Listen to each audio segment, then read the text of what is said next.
রান্নাঘর থেকে সবাইকে জানাচ্ছি শুভেচ্ছা। আশা করি সবাই ভালো আছেন। আজকে যে রেসিপিটি করবো সেটা একটা ভর্তার রেসিপি। পেঁয়াজ আর মরিচের ভর্তা, একটু ব্যতিক্রম। কালকে আমি খেলাম, আমার খুব ভালো লাগলো, তাই আমি চিন্তা করলাম আপনার সাথে কেন শেয়ার করি এটা। সেই জন্য এখানে একটা চুলায় একটা প্যান দিয়েছি অল্প একটু সরিষার তেল।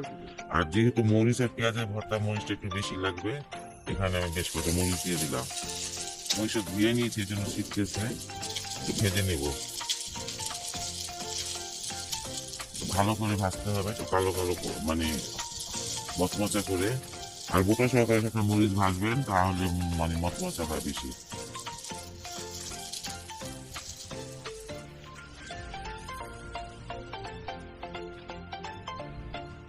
মরিচটা আমার ভাজা হয়ে গেছে, দেখেন কালারটা দেখলে বুঝতে পারবেন, একটু একটু কালচে কালচে কালার হয়েছে।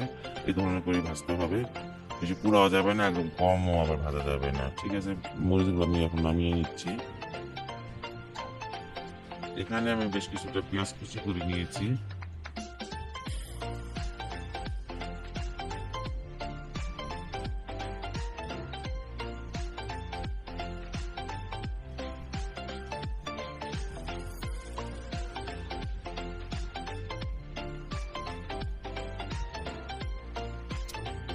ব্যতিক্রম এই জন্য বললাম, এখানে এটা লেবু পাতা নিয়েছেন এখানে 3টা।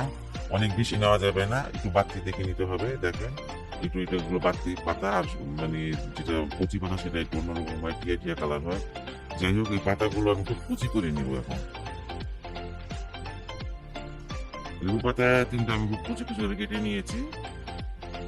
আর এটা এখন আমি এক সাইডে রেখে দিব।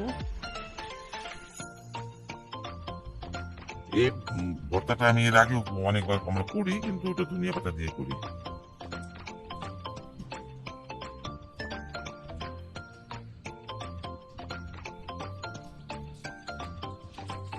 মরিচগুলো এবার ভেঙে নিব।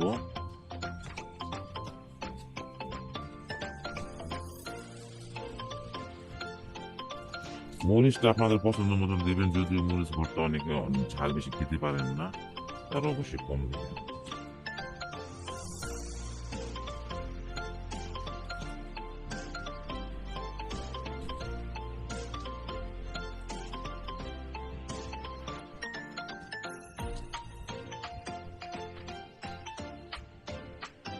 এবার স্বাদ মতো লবণ দিয়ে দিচ্ছি।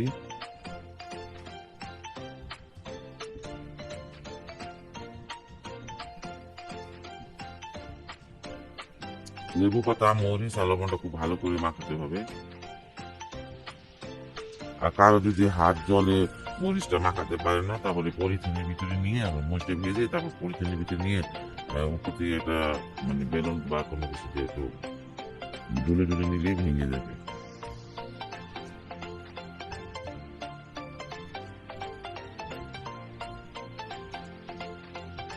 এবার আমি একটু পেঁয়াজের সাথে মাখাবো।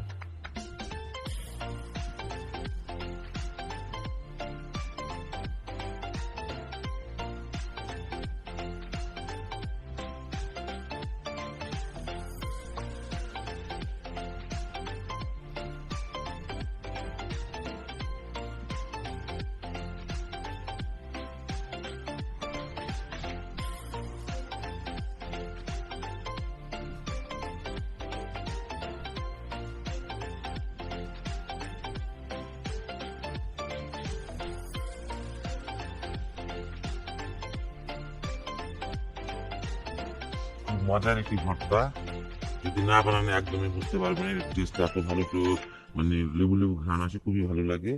এটা বাসায় অবশ্যই ট্রাই করবেন যদি ভালো লাগে। আর যদি ভালোই লাগে, তাহলে অবশ্যই অবশ্যই আমার চ্যানেলকে লাইক কমেন্ট সাবস্ক্রাইব করবেন। সেগুলো সব ভালো থাকবেন, সুস্থ থাকবেন, নিরাপদে থাকবেন। আল্লাহ হাফেজ।